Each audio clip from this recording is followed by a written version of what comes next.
fui para um evento com a seleção principal, já fui para uma Copa do Mundo, que na época, em 2018, era o terceiro maior evento do mundo. Né? Participei com um atleta brasileiro, Gustavo Tsuboi, e atuo fixamente com as seleções de base até os 19 anos. Por que talvez para algumas pessoas do tênis de mesa ser chamado de ping-pong é ofensivo? Fui eu, mais 3 técnicos e 16 atletas. Quando eu vou atrás, quando eu penso que eu quero alguma coisa, eu realmente faço, corro atrás e na maioria das vezes consigo, né?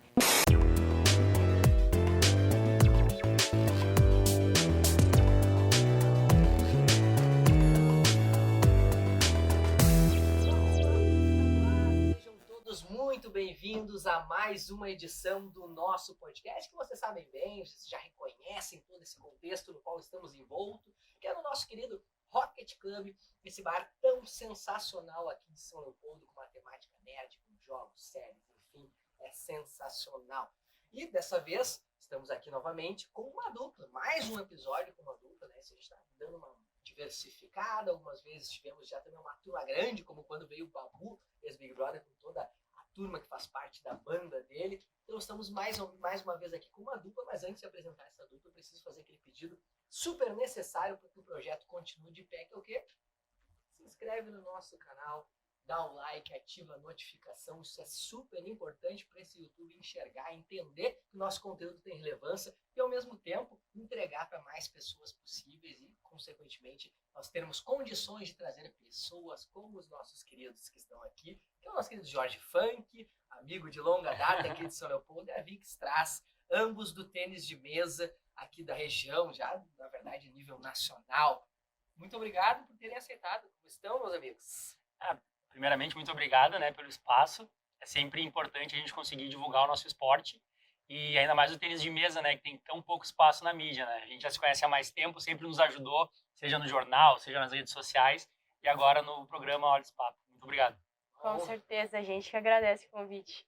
Obrigado, Vic. E sabe que eu acho muito legal, assim, porque são esportes hoje que têm um crescimento, estão aparecendo um pouquinho mais em evidência. E o Jorge é um cara que há muitos anos puxa essa frente aqui na região. Então a gente tem que dar... A gente sempre brinca assim, ó, que é um podcast de São Leopoldo, ele é reconhecido, é gravado em São Leopoldo, mas a gente quer extrapolar, a gente não quer se manter ou ser visto somente por aqui. Eu acho que o trabalho que tu faz, né, Jorge, ele é esse também. Tu é um cara que já participou da seleção como treinador diversas vezes e hoje é treinador da seleção de base, né? Como é que surgiu essa possibilidade de trabalho? E conta um pouquinho da tua história, na verdade, com o tênis de mesa, depois vamos repassar para a Vicky contar também um pouquinho. Show de bola. Não, eu comecei a jogar na escola, né? Eu estudava no Gusmão e tinha 2 mesinhas no recreio. Comecei brincando. Uma colega minha tinha o irmão dela que jogava na Sociedade Ginástica de São Leopoldo. Daí ela me convidou um dia, vai com meu irmão treinar, vai ver se tu gosta. Eu fui, nunca mais parei. Né? Ele ficou mais um tempinho, parou, depois de um tempo até voltou, mas parou de novo. Mas eu fui, nunca mais abandonei, né? E tive sorte porque São Leopoldo tinha uma escolinha de tênis de mesa.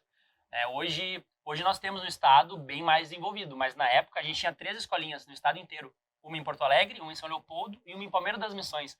Então, às vezes eu fico pensando, né, se eu tivesse talvez nascido em Ivoti, se eu tivesse nascido em 2 irmãos, talvez eu não tivesse começado a jogar. Né? Então tem essa peculiaridade, assim. E fui treinando, fui jogando. Como o esporte tinha poucos adeptos na época, pouca gente treinava, eu consegui em pouco tempo defender a seleção gaúcha, participar de campeonatos fora do estado, e isso foi me motivando cada vez mais. E assim, com 17, 18 anos, eu já percebi que como atleta ia ser difícil eu conquistar alguma coisa mais além, assim. Mas eu pensei assim, quem sabe como técnico eu possa.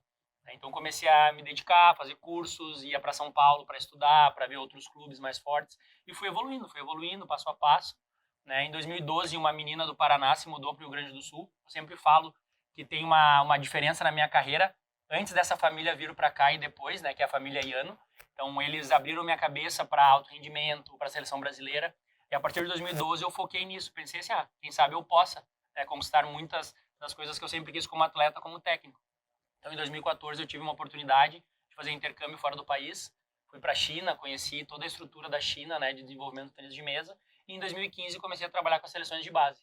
Comecei com o sub-11, sub-13, daí ano a ano fui evoluindo, fui desenvolvendo. Hoje já atuei com seleção principal, né? Já fui para um evento com a seleção principal, já fui para uma Copa do Mundo, que na época, em 2018, era o terceiro maior evento do mundo. Né? Participei com um atleta brasileiro, Gustavo Tsuboi, e atuo fixamente com as seleções de base até os 19 anos. E até antes de passar a palavra para a Vic, os dois estão com a camisa da Sojipa, acho que eu acabei não fazendo essa introdução. Hoje o Jorge é treinador da Vic, né? Então, num dos lugares que ele trabalha, eu acho que num dos lugares que a Vic joga também. E Vic, a tua relação com o tênis de mesa? Nossa, minha história é bem mais curta do que a do funk, mas eu comecei nos intervalos da escola, eu brincava de ping-pong e daí eu sempre ficava na dúvida se eu ia jogar futebol ou se eu ia pra mesinha toda arregaçada, assim, da escola. E daí minha mãe descobriu que tinha um projeto social da prefeitura que levava os alunos para ter 1 hora de aula semanal de tênis de mesa com o Jorge. E foi lá que eu comecei a brincar, dar uma saquetada, me divertir. E eu gostava demais. E daí o funk falou que eu levava jeito e me convidou para treinar. E antes disso eu também tive alguns momentos que eu parava de treinar, porque eu acabei quebrando 3 vezes a perna nesse meio tempo. Mas jogando tênis de mesa, quebrou a perna? Não, eu quebrei a perna a primeira vez andando de patinete, depois foi atirando uma bolinha e a terceira vez e última jogando o futebol. engraçado é que ela apareceu lá, né, com uns 11 aninhos, assim, e, pô, menina é difícil, assim, né, gostar de tênis de mesa, tem bem menos meninas hoje, e na época, então, e ela levava jeito, eu pensei, pô, essa menina acho que tem futuro. Daí ela treinava, gostava, adorava o esporte, adorava treinar, sumiu. Deu, putz, o que eu fiz, né? Eu pensei, o que eu fiz? Xinguei, fiz alguma coisa no treino, né? Ficou um tempo sem vir, apareceu. Apareceu treinando, feliz, gostando. Eu falei, pô, sei lá, né? Nem entrei no assunto por que ela tinha parado de vir. Daí, de novo, começou a treinar bem, se dedicar, parou de novo. Daí eu falei, não, daí agora eu vou ter que ir atrás, né? O que aconteceu? Daí ela retornou. Eu falei, Vicky, o que aconteceu? Tu parou uma vez, voltou, agora parou de novo. Tipo, eu fiz alguma coisa, o treino tá chato. Eu, não, quebrei a perna. Eu, não. Daí eu conversei com ela, falei, não quero que tu pare de fazer outras atividades, mas se a gente começar a treinar mesmo, começa a ter cuidado, né? Sim. Eu me lembro até hoje que eu vi o pessoal mais forte treinando e eu, nossa, quero jogar assim, eles jogam demais, né? E, tipo, quando eu tava até com a perna quebrada, eu já tinha falado com meu pai, a gente podia ir lá na colônia japonesa, né, que é o lugar onde tinha os treinos, e eu de cadeira de roda, cadeira de rodas, queria ir lá dar umas raquetadas, assim. Daí, logo quando eu comecei a treinar mais sério com a família Tanaka, né, são 3 irmãs, e daí o pai delas que dá o treino. Daí eu comecei lá e primeira semana já tinha um campeonato lá em Ivoti que eu já participei, fiquei em 3º lugar com 3 pessoas jogando, 3 meninas. Mas já ganhou medalhinha, né? Já ganhou medalhinha. Tá ótimo. E daí depois foi estaduais, e em 2018 só, depois de insistir bastante para meus pais, participei dos meus primeiros campeonatos nacionais. Fora do estado ou eles ocorreram aqui mesmo? Não, foi em Santa Catarina. Santa Catarina. E daí já consegui medalha também e depois disso foi só me apaixonar mais pelo esporte e adorar todos os dias treinar. E no meio disso também eu comecei a treinar na Sojipa, em São Leopoldo também, além de Ivoti, né, para aumentar a carga horária. E hoje eu tô aí.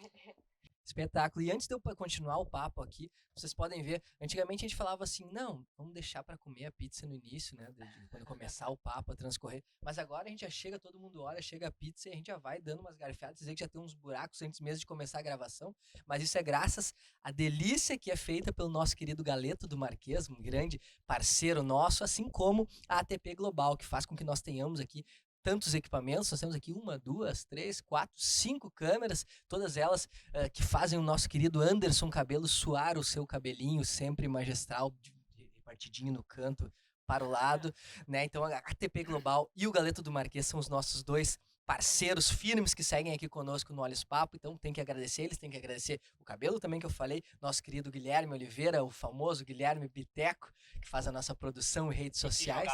E que jogava tênis de mesa. Inclusive, eu abri aqui a parte das questões ali, chegaram algumas deles ali também, né? Chegaram algumas deles ali que ele sempre diz que faz e acontece, né? Depois a gente vai ver aqui com o professor dele. Mas enfim, só esse adendo para agradecer toda essa parceria que nós temos, obviamente, além do nosso querido Rocket Club, que sempre abre as portas. A gente brinca que o dia que o Paulinho estaria em casa descansando, porque o bar tá fechado, a gente faz, não, vem pra cá, rapaz. Vem Liga, trabalhar. liga essas luzes, abre aqui, serve uma cerveja gelada pra nós aí, que nós vamos fazer umas gravações. Então, agradecer todo esse compilado de coisas para que a gente faça esse conteúdo acontecer. E, né, não é simples, você sabe muito bem, porque vocês também produzem conteúdo na internet. E eu acho isso muito legal, uma parada que eu quero falar sobre isso.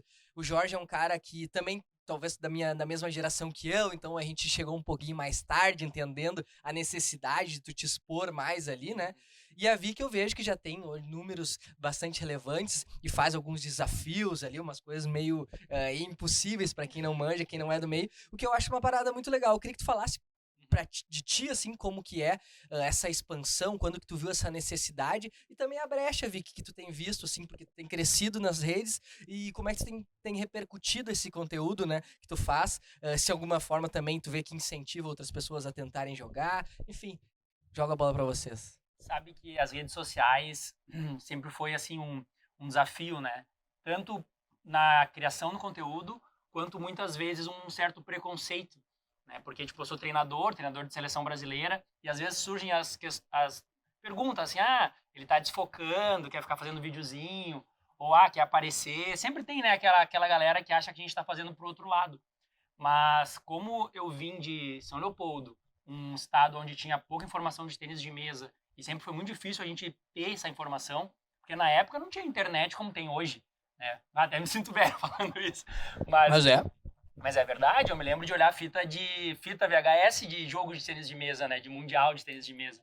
E eu sempre tive isso em mim, de compartilhar tudo que as pessoas compartilharam comigo, né? Porque às vezes, o funk tem um nível X de técnico, só que eu só sei o que eu sei hoje porque algumas pessoas me ajudaram me ensinaram, né? Me passaram o que elas conheciam, o que elas sabiam, o que elas vivenciaram, e eu fui absorvendo, né? Então, tudo que eu tenho de experiência de nível de seleção brasileira, nível de intercâmbios que eu já fiz fora do país, eu tento compartilhar. E as redes sociais facilitam demais esse compartilhamento, né? Então, eu comecei fazendo alguns vídeos de treinamento, quando eu faço alguma coisa diferente eu posto, mas sempre com o objetivo de repassar o que eu estou tentando fazer, de repassar o que eu vi fora, né? E isso ajuda muito, porque a gente recebe muita pergunta das pessoas, assim, meu, que legal que tu tá fazendo, me explica como é que é, pô, é importante tu continuar fazendo isso. Então, o positivo dessas nossas divulgações é muito maior, sabe? É muito legal. E a gente vê que colabora para o crescimento do esporte.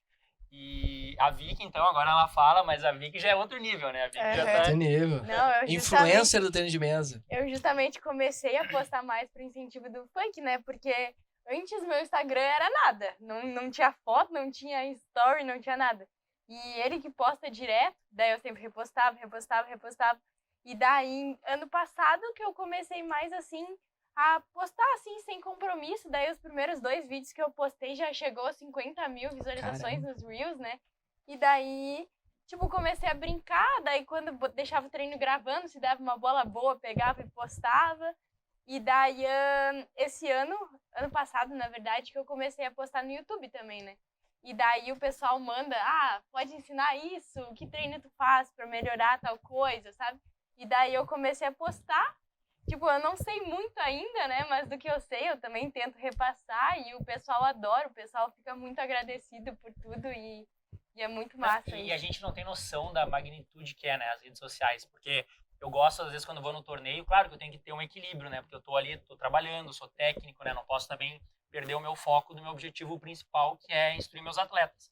Mas daí eu filmo os bastidores, filmo onde eles aquecem, eu filmo onde os atletas levam a raquete para fazer, porque a raquete de tênis de mesa tem que passar por uma avaliação do árbitro, e filmo Por quê? bastidor. Porque pode ter algum elemento? A borracha tem que estar em perfeitas condições, ela não pode estar maior que a madeira, ela não pode estar rasgada, tem questão de espessura da borracha, tem atletas que usam uma borracha, tipo, quanto mais espessa, tem mais borracha, tem mais esponja, ela expande mais, então ela dá mais velocidade para a bolinha, então tem várias coisas que o árbitro tem que avaliar ali, né?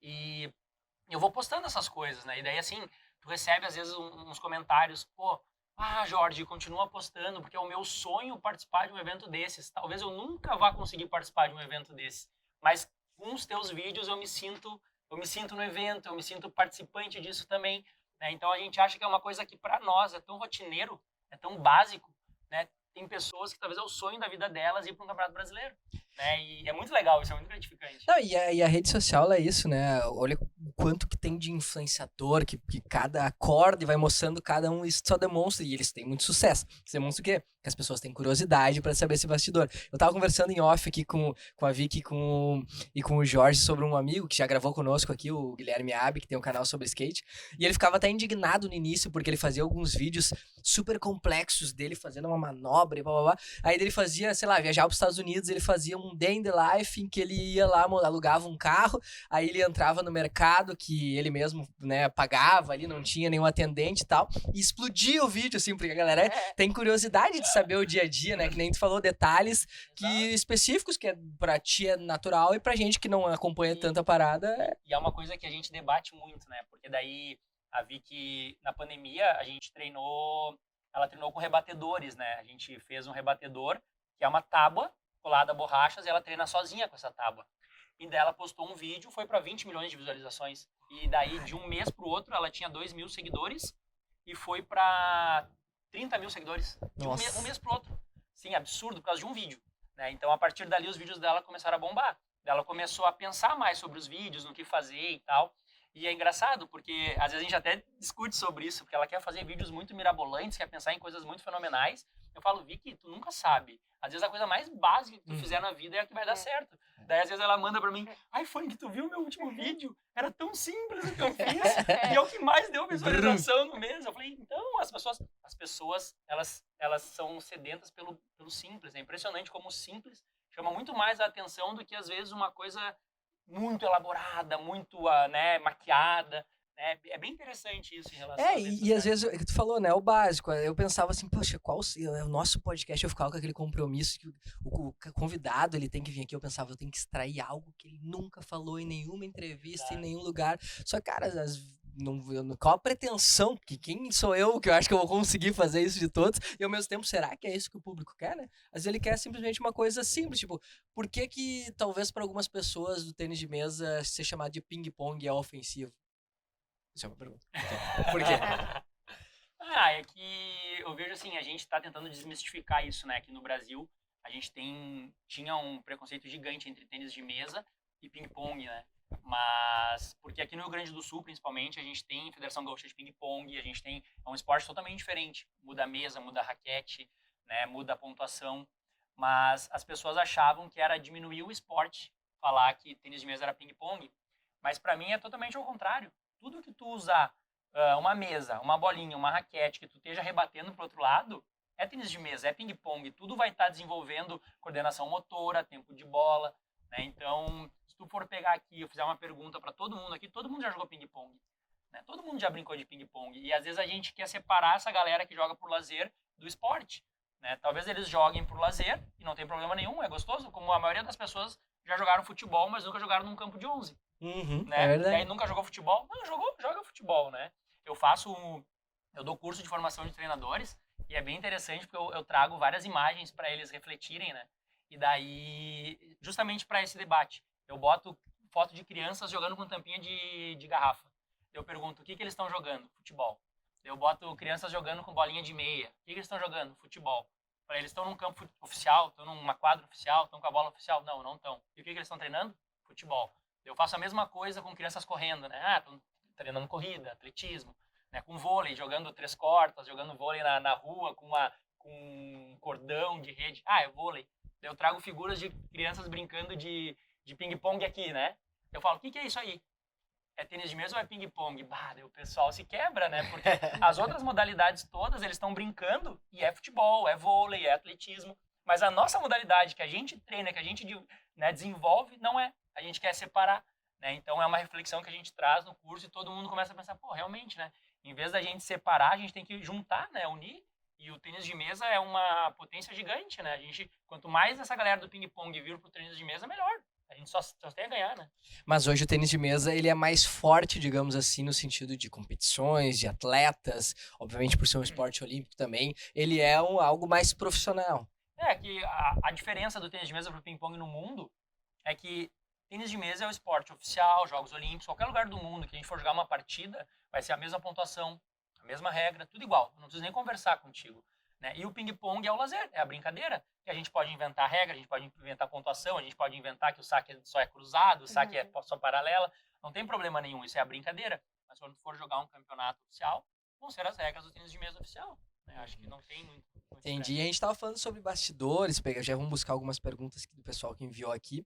E eu sei que, eu me lembro que no período que eu trabalhei no Jornal VS, ali eu fazia muita entrevista com o Jorge, em função das viagens dele, representando a seleção brasileira, às vezes também algumas conquistas da Sojipa, algumas conquistas da ginástica também, né, que do próprio Gushi, que é a época que tu tinha uma equipe lá também muito forte.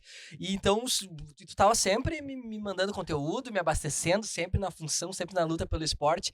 E aqui a @Karine Strasburger, deve ser amiga de vocês, não sei. Minha mãe. A tua mãe. Perguntou, contem algum perrengue que já passaram em uma viagem. Eu acho que esse bastidor sempre interessa o pessoal. A tua mãe fez uma pergunta aí que realmente deixa o pessoal quer saber. Qual foi, já, não sei lá, uma raquete que não chegou. O que já aconteceu, assim, que vocês lembram. E qual que é o lugar que tu já foi, assim, mais longe pra jogar? Pra jogar, assim, esse ano eu tava na França, eu tava num período de treinamento, eu passei minhas férias lá da escola, né? Que massa. E daí eu também tinha ido pra França no início de 2022.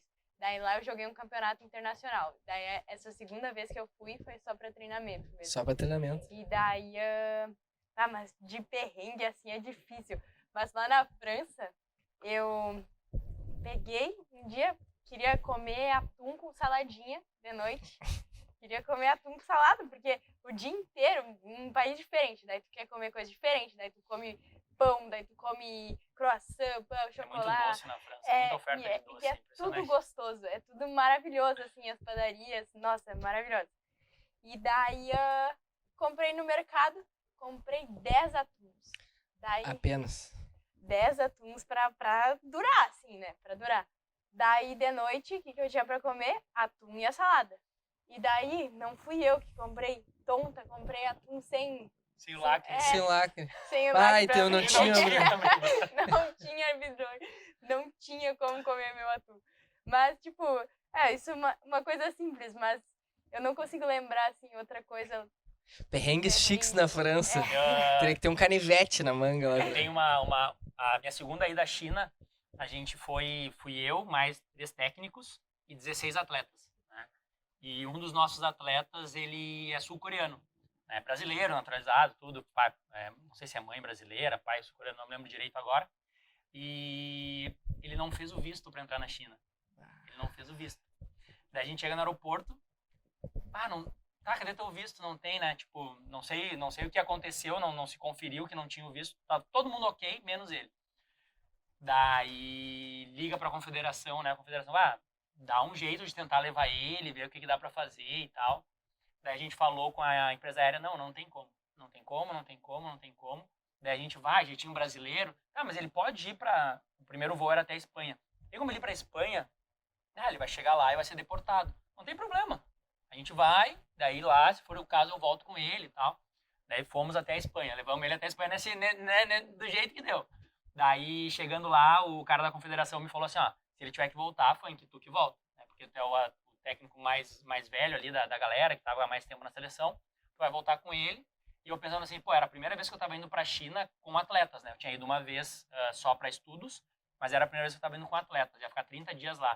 Daí eu pensei assim, se eu voltar, não vou ir de novo, né? Eles não vão comprar ultrapassagem, talvez não vá voltar, né? Chegamos na Espanha, já era a Air China que organizava o voo, porque daqui pra lá não era Air China. Daí chegou lá, um chinês me atendeu e falou assim, ele não vai pra China. Não vai, ele não tem visto, ele não vai entrar na China. Toda a delegação brasileira entrou e ficou eu e ele.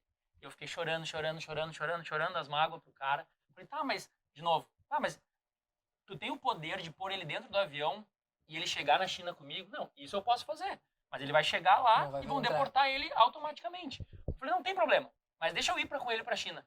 Daí o cara, não, tudo bem. Botou a gente no avião, fomos pra China. Cara, chegando na China, até hoje eu me lembro que um pai, na saída do Brasil, me deu um chip chinês.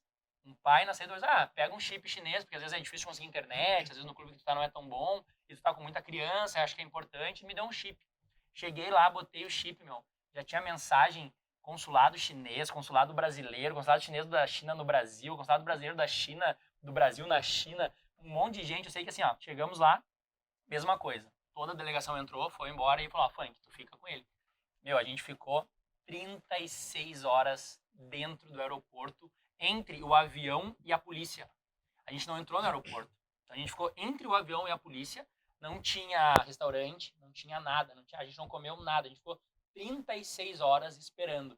Enquanto isso, eu ficava conversando com o consulado brasileiro, consulado chinês, até com o ministro, eu acho, de esportes da China eu conversei, tudo por WhatsApp, falei com o técnico da China, do clube que a gente ia, eu sei, Tudo em inglês. em inglês, em português, sei lá, em tudo que tu possa imaginar.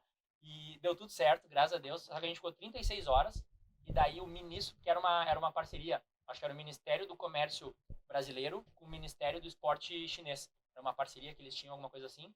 E daí o ministro do esporte chinês teve que assinar uma carta de próprio punho autorizando um visto de emergência para o menino entrar. A gente ficou 36 horas esperando. Aguardando esse documento. Aguardando esse documento. A gente ficou sentado esperando. A gente dormiu, acordou.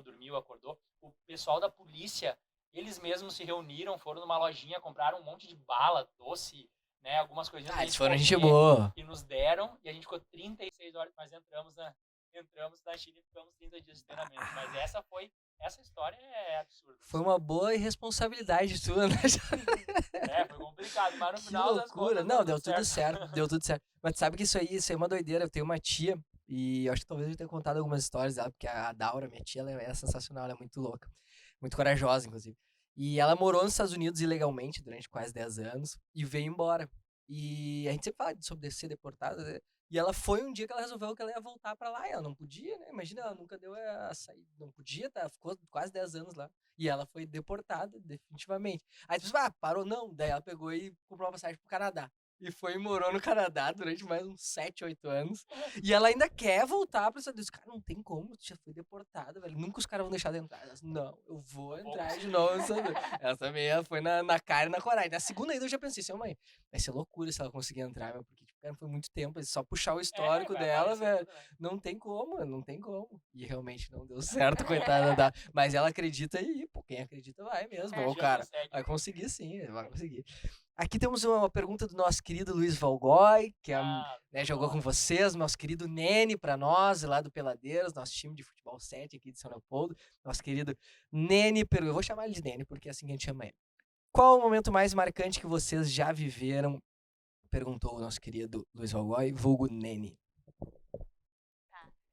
Esse eu acho que é meio óbvio, porque foi uma conquista bem importante para mim e pro funk, né? Porque a gente não esperava que fosse acontecer tão cedo. E ainda mais na final do TMB Platinum, né? Que é um dos 4 mais importantes do ano. E foi um campeonato incrível. Foi com certeza o melhor da minha vida. E eu consegui jogar bem em todas as categorias, sabe? E foi passinho a passinho, sempre evoluindo, crescendo. E no último dia, que foi o Absoluto A, né, que é a elite do tênis de mesa brasileiro, eu joguei a final. Primeiro que não foi só a final, né? No grupo eu ainda perdi uma partida no grupo, passei em segundo do grupo. Não sei, peguei um cruzamento bom, assim, consegui ganhar de várias atletas fortes. Eu acho que começou nas oitavas de final. Então foi oitavas, quartas, semi e final. E quase todas as partidas 3-2, né? Chegou no quinto set. E na final eu joguei com a Julia Takahashi, né? Que ela foi reserva em Tóquio. E eu consegui ganhar dela de 3-2. Foi bem emocionante. Que massa. Foi um momento bem marcante pra mim também, porque, claro, eu já defendi a seleção representando a Sojipa, tu tava. Representando a Sojipa. Primeira vez que eu defendi a seleção brasileira, tu vê a bandeira do Brasil subindo no lugar mais alto do pódio, escutar o hino, é incrível, assim, é uma adrenalina monstruosa. Quando eu fui para a Copa do Mundo com o Gustavo Tsuboi, que foi meu primeiro evento profissional, até então eu só tinha trabalhado com a base, então meu primeiro evento profissional foi na Copa do Mundo, um dos principais eventos do mundo, e ele teve uma performance incrível, eu consegui trabalhar muito bem com ele, e ele jogou contra o Fan Zhendong, que na época era o número 1 do mundo, né, e o técnico do Fan Zhendong era o Wang Hao, ganhou 3 medalhas de ouro por equipe nos Jogos Olímpicos, 3 medalhas de prata individuais. Então eu tava assim, meu Deus, minha primeira experiência profissional, tô com ele aqui jogando contra o melhor do mundo. foi impressionante, assim, foram coisas assim que marcaram muito minha carreira.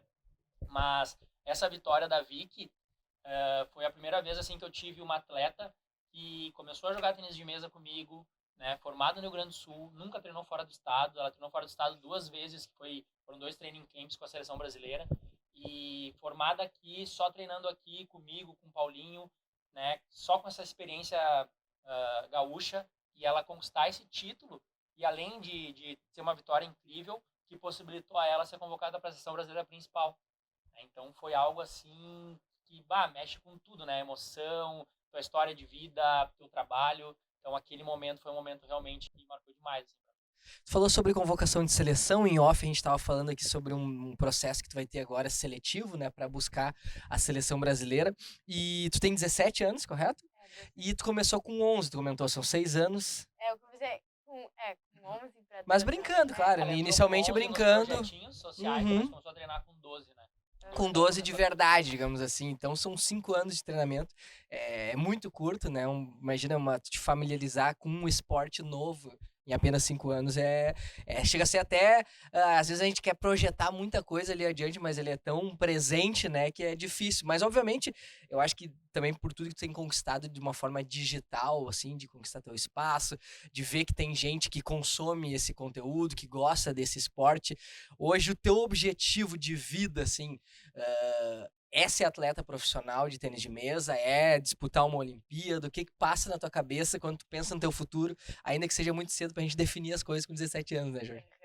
Eu quero aprender muito, quero melhorar, e eu quero representar a seleção brasileira principal numa Olimpíada, quero jogar mundial, quero conseguir medalha em eventos internacionais, e tem muita coisa mesmo. E tu, Jorge, hoje tu é treinador da seleção, né? Então é uma conquista que tu pensa também em chegar enquanto treinador numa Olimpíada. O que são os planos que tem, assim, que passam na tua cabeça? Meu foco principal é ser técnico da seleção principal e tá junto com os atletas brasileiros numa conquista olímpica, né? A gente não tem nenhuma medalha olímpica ainda a nível profissional. A gente tem uma medalha de bronze nos Jogos Olímpicos da Juventude. Né, ele tem uma força de Jogos Olímpicos, né, mas é com atletas até 18 anos. O Calderano foi medalha de bronze, mas no profissional a gente ainda não tem. E poder fazer parte de uma delegação, ou sendo técnico de mesa, né, e colaborar para que o Brasil ganhe e conquiste essa medalha é o meu maior objetivo. Além disso, óbvio, fazer o tênis de mesa brasileiro, de modo geral, evoluir cada vez mais. A gente, quanto mais forte for o tênis de mesa brasileiro, maior vai ser a chance de a gente conquistar essa medalha. Né? E, óbvio, o Rio Grande do Sul cada vez mais forte. Eu vejo hoje, o meu papel é muito, muito importante assim, dentro do estado, mas como a gente estava conversando ali até do Guilherme, skate, hoje eu vejo que às vezes ir para São Paulo é importante para o meu crescimento de carreira, para eu conseguir, né, conquistar algumas coisas a mais, talvez até um passo além, ir para a Europa. A gente estava lá na Europa, eu fiquei 3 meses, né, na França. Na verdade, ano passado eu fiquei 2 períodos de 3 meses na França, num clube muito bom lá, em Montpellier. Meio ano. Meio ano. Em 11 meses coisa. Eu fiquei 6 meses na França. Nossa. E a Vicky ficou 50 dias agora, né, de metade de dezembro até início de fevereiro. E a gente foi muito bem recebido, a gente se deu muito bem com os atletas, muito bem com os técnicos. Nós gostamos da região, sabe? Então, a gente já tem, né, ideias futuras de quem sabe talvez fazer um caminho São Paulo e logo mais já a Europa, ou quem sabe Europa direto. Então a gente tem um sonho, né? E o berço hoje a Europa, é a França ou não? Porque eu vou te fazer uma pergunta, porque para alguns, para vocês que estão no meio talvez seja óbvio, mas assim, eu não gosto de confundir com que, tem os sul-coreanos, tem o que nem tu falou, tu já esteve na China, mas a gente sabe que a colônia aqui em Voti é japonesa, né? Então, mas o berço do esporte, ele é asiático, ele é num desses 3 polos, ou ele é mais europeu mesmo, é na França, O melhor tênis de mesa do mundo é a China. É a China. É a melhor, pra mim, né, não só pra mim, mas para pessoas que conhecem a modalidade, a China no tênis de mesa é a maior supremacia esportiva de qualquer modalidade esportiva do mundo. Né? Então, tu pega, talvez o basquete dos Estados Unidos não seja tão superior quanto a China é no tênis de mesa, né, em relação ao resto do mundo. Só que a Ásia é uma cultura muito distante da nossa, né? Muito diferente. Eu já fui para a China 4 vezes para treinamento. E, claro, tem muitas coisas boas, eles são monstruosos em termos de estudo, de desenvolvimento do esporte, mas a gente não consegue simplesmente replicar o que eles fazem lá, porque a nossa cultura é muito diferente. Eu tenho muita vontade de ir pro Japão, nunca fui. Japão, para mim, também é uma das principais escolas do mundo, né? Daí, tirando essas duas escolas, China, Japão, tem Coreia do Sul, que é muito forte também, e na Europa nós temos alguns países que se destacam, né? A gente tem a Alemanha, Suécia, França, Romênia no feminino, né? As principais, assim, os 4 principais que se destacam. Mas, como eu falei, a gente foi para a França, a gente teve essa abertura com esse meu estágio lá, e eles estão com uma reformulação bem interessante e conversa muito com o que eu acredito sobre tênis de mesa, sobre o que eu acredito ser a metodologia para a gente desenvolver o tênis de mesa também no Brasil. Então eu gostei muito, assim, foi um momento da minha carreira que abriu a minha mente e está me fazendo trabalhar com muito mais naturalidade, muito mais leveza, e as coisas estão acontecendo, né? Porque essa vitória da Vicky foi impressionante, porque eu estava na França de março, abril e maio, e ela estava treinando sozinha. Tinha o Rafael Pereira, um amigão meu, deu os treinos na Sojipa nesse período, só que foi um grande desafio para ele, né? Tentou fazer o melhor, fez o melhor, só que é diferente, né? Não era o meu trabalho com ela. Então ela trabalhou, digamos assim, ela e toda a minha equipe da Sojipa acabaram trabalhando 3 meses com um treino não o ideal, e eu cheguei em maio, e esse torneio foi início de julho. Tipo, eu tinha 1 mês de trabalho, assim, direto com a Vicky, e ela teve a melhor performance da carreira dela, né? 1 mês, assim, de trabalho com essa Quantas nova, horas por dia vocês com essa treinam? nova visão, assim, né? Todo dia praticamente Quantas horas por treinamento? dia, Dá umas 3 horas? Assim, a gente treina na Sojipa, então ela treina 1 hora de trabalho físico. A gente sai 2 horas de Novo Hamburgo, tá? Eu moro em Novo Hamburgo, ela mora em Voti. O pai dela traz ela até Novo Hamburgo. Daí eu pego ela em Novo Hamburgo, a gente vai pra Porto Alegre. A gente chega às 3 horas na Sojipa. Ela treina musculação das 3 às 4. Das 4 às 7h30, treino de mesa. Daí ela para, né? Faz o intervalo dela. E eu continuo dando as escolinhas, dando treino. Uhum. E às vezes ela volta das 8h30 às 9h30. Mais 1 hora. Então varia, né? Depende dia para dia. Às vezes tá lotado, não consigo chamar ela de novo. Às vezes ela tá muito cansada. Né? Isso segunda, quarta, quinta e sexta. Daí terça-feira ela treina 2 horas em São Leopoldo, aqui na Sociedade Ginástica de São Leopoldo.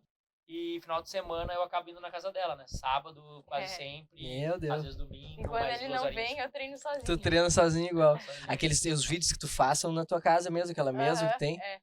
Criou uma estrutura lá, então Foi- tem um espaço que tu fez pra jogar. Foi durante a pandemia, né? Minha avó costurou os panos pra parede, a ginástica emprestou uma mesa e A daí, colônia, o o piso. Colônia japonesa, o E piso. daí bolinha meu pai comprou, mas nossa, ficou muito top.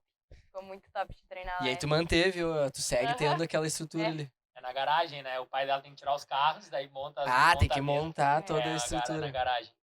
Mas às vezes fica na pandemia ficou fixo a mesa, né?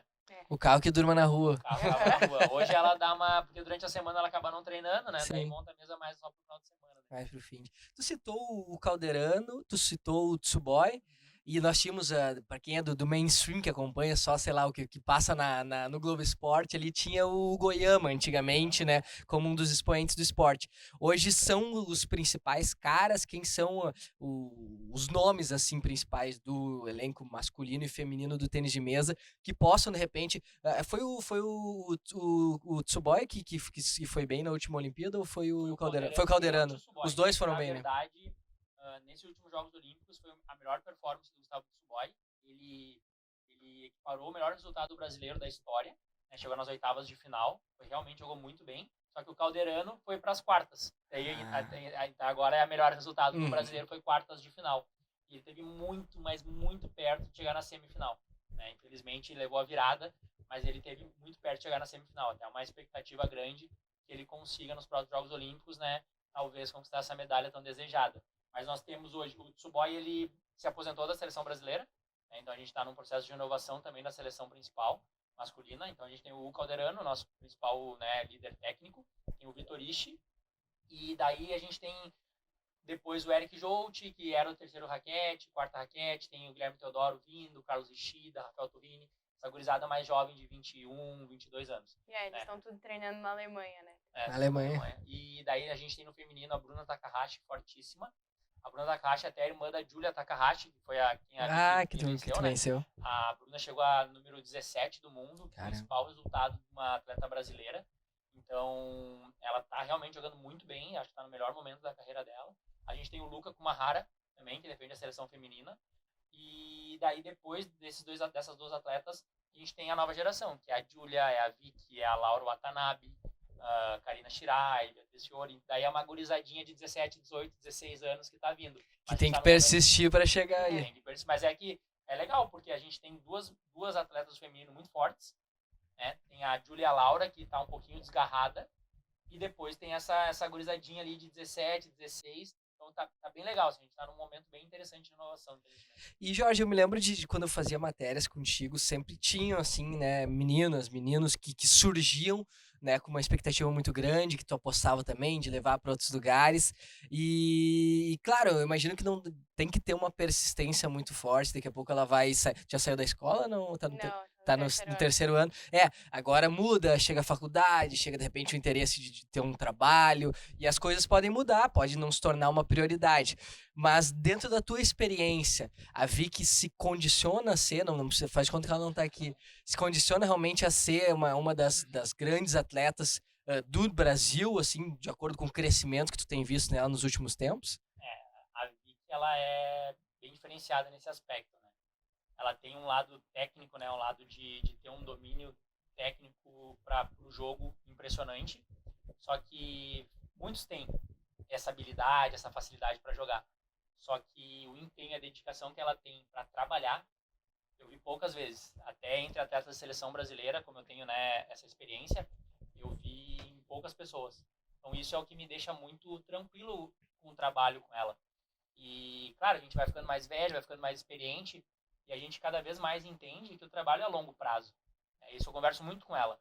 Às vezes, mas eu perdi esse campeonato, mas eu não peguei seleção esse ano. Eu falei, Vicky, tu tá treinando para situações específicas só desse ano, desse torneio? Ou é uma ideia de vida? Ou é uma ideia que tu quer pro decorrer da tua vida, né? Tu tem 17 anos. Eu vejo em ti a possibilidade de ser uma atleta profissional com 25, 26, 27, 28, 30 anos. Né? Então, imagina se a gente continuar treinando, continuar trabalhando, continuar evoluindo daqui 10 anos, daqui 5, 6, 7, né? Então, ela tem muito a crescer. E eu vejo um potencial gigante nela, ela sabe, a gente conversa isso, converso muito com a família dela, mas é uma vida difícil. É uma vida difícil, é uma vida, né, de muita dedicação, muito esforço, mas ela tem as condições. E o que tu pensa? Já passa na tua cabeça a questão de trabalho, de faculdade? Ou, num primeiro momento, é a dedicação full time pro tênis de mesa? Eu não sei muito bem ainda. Não sabe? Todo mundo pergunta, mas, tipo, eu não sei, de verdade. Eu acho que, tipo, eu penso em tirar um tempo de folga, assim, focar bastante no tênis de mesa. E eu gostaria de continuar estudando, mas eu vou ver como é que for indo minha vida, né? E vou deixar as coisas acontecerem. Sabe que isso eu acho muito que a Vicky falou, assim, eu sinto, Jorge, nós somos da mesma geração, assim, e a gente tinha uma pressão maior, assim, né, quando tu tava no terceiro, tu tava no primeiro ano e já tava aquela coisa, sabe qual vestibular tu vai fazer, qual que é o curso que tu vai escolher. E hoje em dia, o que eu acho muito positivo, assim, invejo a galera da idade da Vicky, que é um sentido muito mais leve de, cara, fica um tempo, trabalha em alguma coisa para ver se tu vai te identificar, não vai direto para a faculdade, não que eu também pode ser positivo, né, vai testando, vai ver se tu te habitua com determinados cursos, mas tem uma pressão muito menor, assim, né, tu vê eu tenho uma prima, Ana Clara, que ela tá com 19 ou 20 anos, vai fazer um intercâmbio agora para ficar 3 meses na Itália, vai ver se ela, né, se identifica com alguma outra coisa, sem aquela pressão, né? E a gente tinha essa coisa de muito escolher para ontem, muito imediatista, que profissão, exato. E ao mesmo tempo eu vejo e tu sente esse clima que é positivo, mas ao mesmo tempo de uma galera mais nova, talvez não tão comprometida. Como é que tu vê, tu que tá treinando e tu já passou algumas gerações por ti ali, né? Eu vejo assim, ainda, né, tem não uma pressão, mas uma preocupação dos pais no estudo, né, óbvio, porque o esporte é uma carreira difícil. Só que o que eu tento sempre comentar, assim, com os pais, é que, por exemplo, a Vicky tem 17 anos, né? Tipo, o esporte já possibilitou para ela conhecer praticamente o Brasil inteiro.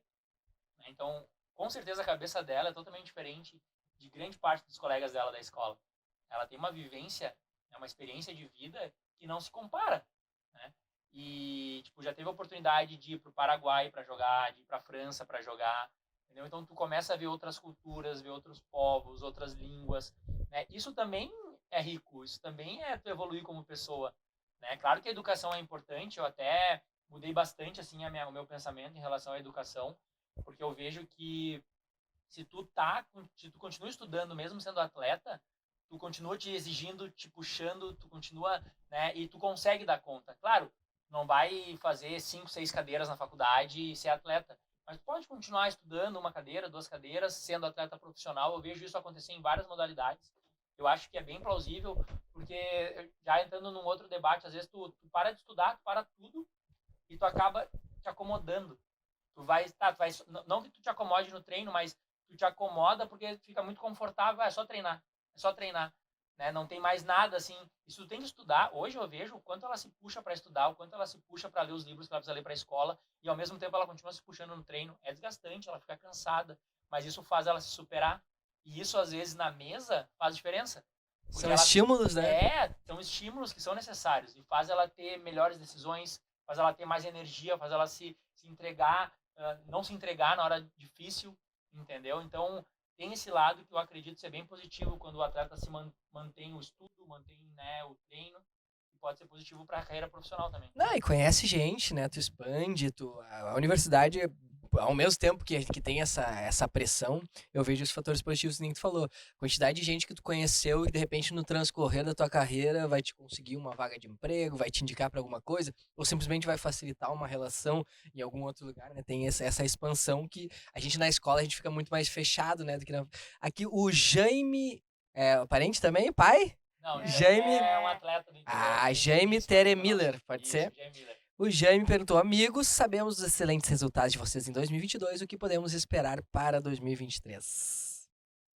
2023 vai ter bastante competições, né? Eu pretendo participar de algum campeonato internacional fora do Brasil e eu já tenho o WTT, que vai ser juvenil e vai acontecer no Rio de Janeiro. Daí esse com certeza eu vou participar, além dos que vão acontecer nacionais, né, que eu sempre participo. E logo mais pra frente, no final do mês, eu já vou estar jogando seletiva para a seleção brasileira, né? Então, caso eu consiga uma vaga, tipo, não tô pensando muito nisso, né? Meu foco é ir lá, dar meu melhor, me divertir. Mas se eu conseguir, provavelmente eu jogo o Sul-Americano também. Mas e aí, Jorge, tu, enquanto treinador? A gente tem trabalhado muito, né? Acho que uma das coisas que eu, ao longo da carreira, vai me dando, assim, é não se preocupar tanto com os resultados específicos, assim, né? De um evento X, né? Porque a Vicky pegou a seleção brasileira de base só uma vez. Ela pegou a seleção infantil. E nunca mais tinha conseguido pegar a seleção, né? E daí ela pegou a seleção adulta. Entendeu? Então, assim, o que isso me mostra, né? Que se a gente acredita no trabalho, a gente acredita no processo, coisas boas vão acontecer no caminho, né? Claro que se ganhar, melhor ainda. Quanto mais ganhar, melhor ainda. Mas muitas vezes a gente coloca uma pressão tão grande num resultado de ser campeã. Tem que ser campeã da seletiva. Tem que ser campeão do próximo torneio. E se torna uma pressão tão grande e começa a perder essa questão do divertimento, de curtir, de aproveitar o processo, né? E como eu falei, o meu foco nela é a longo prazo. Se ela continuar treinando, se ela continuar evoluindo, eu tenho certeza que ela vai participar dos principais eventos. Jogos Pan-Americanos, Jogos Olímpicos, Mundial, né? Porque ela tem potencial, ela tem dedicação e ela quer, entendeu? Então ela vai conseguir. Mas a gente, óbvio, né, quer que ela consiga essa vaga na seleção brasileira, poder jogar um sul-americano, depois jogar o Pan-Americano, né? Quem sabe daí joga o Mundial Juvenil também no final do ano, porque é uma escadinha, né? Tu joga o sul-americano, Pan-Americano, Mundial. Ela poder ter essa sequência que ela nunca teve, né? E tentar se firmar na seleção principal, conseguir beliscar uma vaguinha para jogar algum evento na seleção principal e seguir evoluindo, seguir treinando e curtindo o processo. Acho que é isso. Você estava falando, eu estava acompanhando esses tempos, assistindo um outro podcast, o Pianja estava comentando sobre o Pedro Esmanioto, o humorista aqui. Ele falando sobre, às vezes, o percentual de que as pessoas têm, né? Ele comentou, o Pedro tem 80% de talento. e 20% de dedicação. Ele não se dedica a nada. E às vezes, como é importante, né, tu também conseguir ter no mínimo um equilíbrio, porque só com talento não adianta, só com dedicação não adianta, mas com muita dedicação tu pode chegar adiante de um cara que tem só talento, né? E o esporte eu acho que é a modalidade que mais diz isso. Mas a gente tem um quadro aqui, que ele se chama Olha Isso, nós somos Olhos Papo e temos Olha Isso. O que é Olha Isso? Olha Isso, anteriormente, ele era uma espécie de uma indicação, que as pessoas vinham aqui e indicavam algo que tivesse muito a ver com ela. E aí a gente tinha indicações de filmes, de séries, de livros, de experiências, de viagens. Mas isso acabou mudando, acabou migrando para uma parte mais reflexiva. O que é o Olha Isso hoje? Eu peço que as pessoas que estão aqui, vai demorar, tá? Só para deixar bem claro pra vocês dois. Pensem assim, ó, quando tiver partindo desta para uma melhor, tá? Tá o teu caixão lá já, tu não tá mais aqui, a tua família, teus amigos lá na volta. E a gente tá muito ainda mais longe que nós, né? Nós já estamos velhinhos, mas assim, o que tu quer que as pessoas lembrem? Às vezes a palavra legado ela é muito forte, porque parece que tu tem que ter uma obra absurda para fazer um legado, e às vezes a gente também, quem somos nós para deixar um legado aqui? Mas o que tu quer deixar, sentimento, enfim, para as pessoas que tiveram relação com vocês, que passaram por vocês? E aí, o que vocês pretendem deixar? E pensar assim, ó, olha isso, o Jorge foi não sei o que, a Vicky foi não sei o que. E aí? Começa. Pesado, hein? Difícil, né? Pesado, eu quero que vocês reflitam, não sei, filosofar aqui. Sabe que essa minha experiência, assim, na França, mexeu um monte, assim, comigo. Foi muito legal. Eu fui muito bem recebido, né? Um país diferente, outra cultura, fui muito bem recebido. E quando eu voltei, né, eu fiz um post agradecendo tudo e várias pessoas responderam assim, ó, muito obrigado pelo teu sorriso. Eu até mandei pra ti, né, até me emocionei um pouco, assim, porque, assim, cara, né, que loucura, né, como é legal quando tu chega num lugar com um sorriso, né, com uma alegria, com uma leveza. E eu acho que isso é uma coisa que eu gostaria, assim, que as pessoas se lembrassem, né, do meu sorriso, da minha alegria, dessa minha leveza, quando eu tô no ambiente com eles. Eu acho que isso é uma coisa que eu acho que ajuda e eu acho bonito, assim, legal. Massa aí, Vicky, agora foi forte o negócio aí. Pressão, eu acho que... Como chegar nessa, não sei. Não, mas eu acho que eu gostaria que o pessoal lembrasse do meu esforço e, tipo, dedicação pra conseguir tudo que eu quero, sabe? Porque quando eu vou atrás, quando eu penso que eu quero alguma coisa, eu realmente faço, corro atrás e na maioria das vezes consigo, né? Então, é isso. Dedicação, esforço e sorriso no rosto, exatamente. Então, gente, muito obrigado. O papo tá chegando ao fim, voou, né? A gente tá aqui, a gente fica nessas luzes aqui estourando aqui na gente. Muito obrigado mesmo por terem topado trocar essa ideia com a gente. Já tava tentando já um tempo atrás, acho que o Guilherme já tinha conversado com vocês. O Jorge eu conheço há bastante tempo, foi um prazer também te conhecer um pouquinho mais, Vicky. E obrigado mesmo por terem topado trocar essa ideia com a gente. Só agradecer, foi excelente, baita bate-papo, muito legal, parabéns pelo trabalho, toda a equipe aí que tá fazendo esse baita programa, e votos de sucesso aí para vocês, para nós todos, né, que a gente consiga aí conquistar nossos objetivos. Obrigadão. Obrigado, então, Vicky, e obrigado a todos que vieram até aqui. Como eu sempre brinco, cara, não tem desculpa, se veio até aqui, tem que se inscrever no nosso canal. Não custa nada, não custa nem um centavinho e nos ajuda demais. Então te inscreve no canal, dá um like, ativa a notificação também, se puder nos acompanhar nas redes sociais, @olha.ospapo no Instagram, também estamos no TikTok, por todas as outras redes sociais. Acompanhe também o Jorge e a Vicky nas redes sociais. Eles têm um conteúdo muito bacana para quem conhece e para quem não conhece o tênis de mesa, quem quer aprender um pouquinho mais, certamente será interessante acompanhar o conteúdo desses nossos queridos amigos. Obrigado, Galeto do Marquês, que está conosco mais um episódio. Obrigado a TP Global, que faz com que a gente tenha todos esses equipamentos para entregar um conteúdo de qualidade técnica. Obrigado, Anderson Cabelo, Guilherme Biteco, Paulinho, todos que estão aqui envoltos nessa estrutura, nosso Rocket Club. E vocês sabem, toda segunda-feira, a partir das 20 horas, vídeo novo no nosso canal. Seja aqui no YouTube, seja no Spotify. Acompanhe nosso conteúdo, porque a gente faz com muito carinho e muita dedicação. Obrigado, valeu, até semana que vem. Tchau, tchau.